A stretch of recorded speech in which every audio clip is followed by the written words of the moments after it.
And I don't know, because it actually started longer ago than that.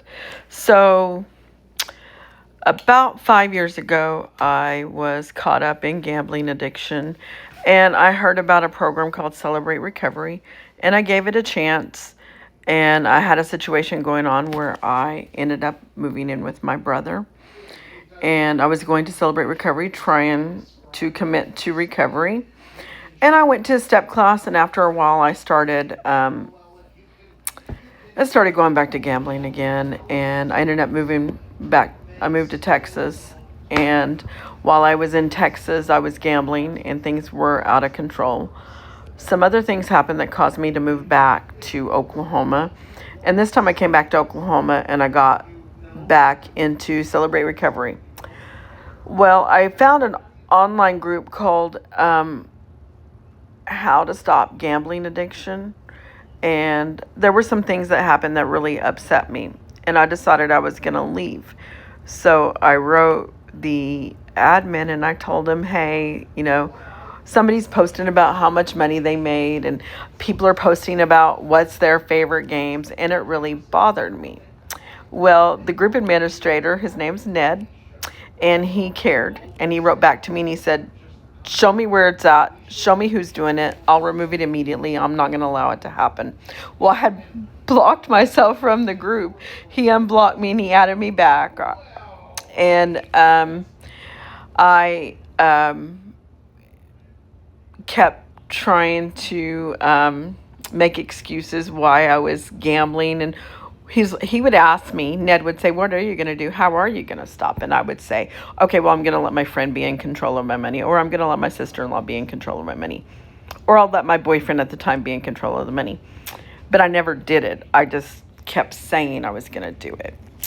Then one morning on April the 4th, 2024, I was crying. I was at the end of my rope. I just lost my paycheck the night before, every dime. I didn't have any money left. And I was crying and I told God, you can't take this addiction away from me. I can't quit. I don't know what to do. And in my mind, I saw a picture of Jesus at the Garden of Gethsemane, and I immediately knew what God meant. When Jesus was at the Garden of Gethsemane, he was praying and he said, not my will, but your will be done. In other words, he surrendered to God and he let God take full control. And he didn't, he only wanted to do what God told him to do.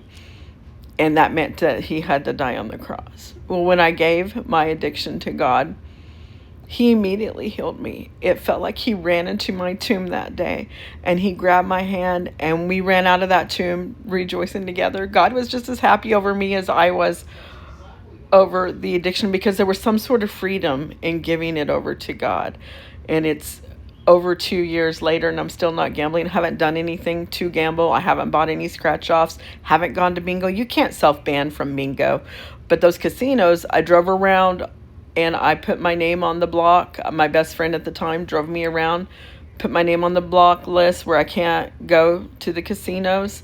And it changed my life, because that was a step. That was me stepping forward saying, hey, I'm ready to commit. I'll do what I can to keep from gambling. And by putting my name on the self-ban list, and they take pictures of you, they do treat you like a criminal. They do take pictures of you, profiles like you're going to jail.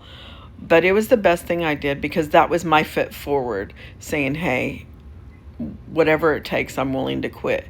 I quit making those excuses, and I haven't gambled, and I'm living a better life. I found me in the middle of not gambling. I was able to find me and find out that I was lovable. All my life I'd been told, you're the redheaded stepchild and you're little orphan Annie. Nobody's going to love you.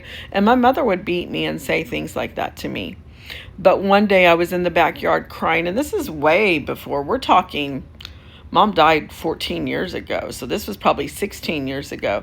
I was in the backyard crying and asking God, why doesn't my mother love me? Because she wouldn't beat my brother, but she would beat me and then say horrible things to me about my red hair.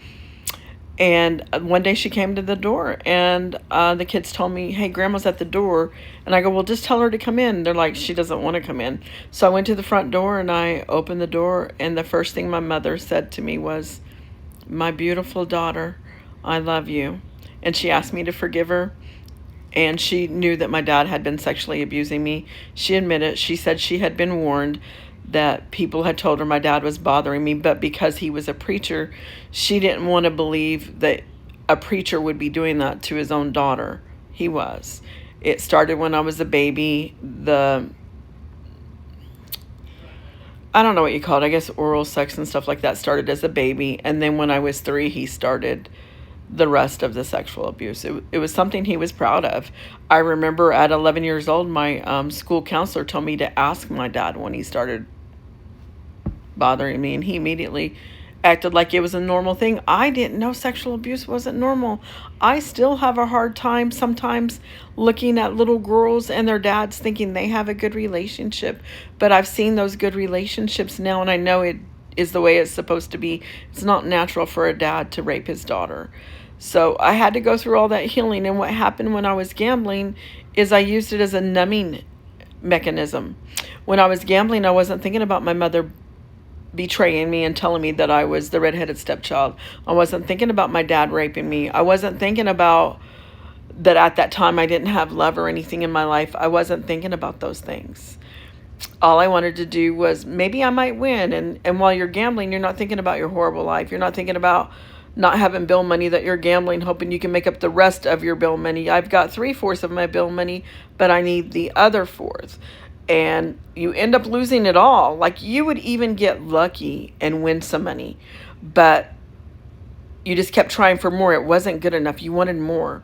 And I wanted more. I wanted to be able to bring home money to my boys and say, get whatever you want. You know, you could get a laptop and you get a laptop. And I would do stuff like that.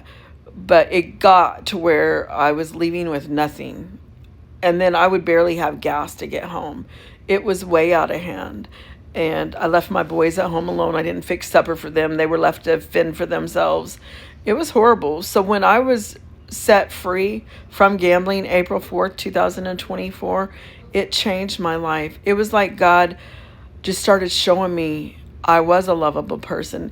Things started happening where my aunt and my uncle, they came to my first testimony in October the 13th of 2025, my first testimony. They came. And the uncle was my mom's oldest brother. The aunt was my mom's youngest aunt. So they are brother and sister. They came and supported me. And they told me how much they loved me. And they took me out to eat afterwards. My own brother and his wife came to support me. And God has made my brother and I so much closer. I love my brother so much. We go to the same church. We found healing. And the boyfriend that I had 5 years ago, maybe it didn't work out 5 years ago. But when I came back for Celebrate Recovery the second time, this time we don't know what happened. We both fell in love, and now we're married and we're happy and we're both living addiction-free lives, and I don't want to give this up. So even the thought might cross my mind of wanting to go back and gamble. I remember this person that I found. She was always there. I just couldn't see the lovable side of her because I was told you're not good enough to be loved. And I believed that story. That was the easier story to believe. Your dad raped you. And I had been raped by other people, you know. But when I stopped gambling, I was able to find healing, and I was able to see the truth that who I am is not the victim. And that's what I had to wake up and live a life of freedom. And I love that I'm not gambling. I love the me that I can see now. And I hope that I can make a difference in others' lives. And I thank Ned for pursuing me back and bringing me back to the group. And he really invested his time, asked me questions, and made me answer them. He wouldn't accept the lies. And now I'm free. And I thank Ned for that. I'm glad I belong to this group. Thank you.